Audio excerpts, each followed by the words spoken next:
Hi guys, in today's video I'm going to teach you how to calculate a running total in Google Sheets in just a few steps. So let's get started.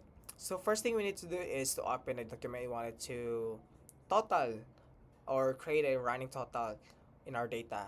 So once the file or document is open, so we're ready to go. So all we need to do is, as you can see on my screen, I have a sample here. You just have to type here a equal sign and sum, open and close parentheses.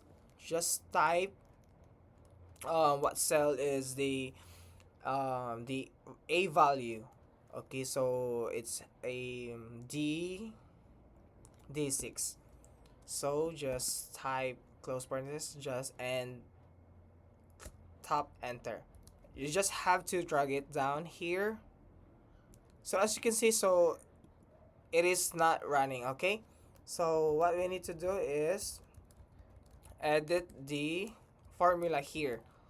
So you just have to add a dollar sign in the first D and also in a before 6. So type D6 here and try to drag it down to.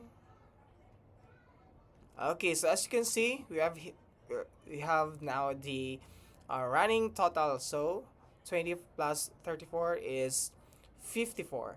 So thank you guys. I hope you enjoy and learn from this quiz tutorial. Please don't forget to like and subscribe for more quiz tutorials in Google Sheets. Thank you.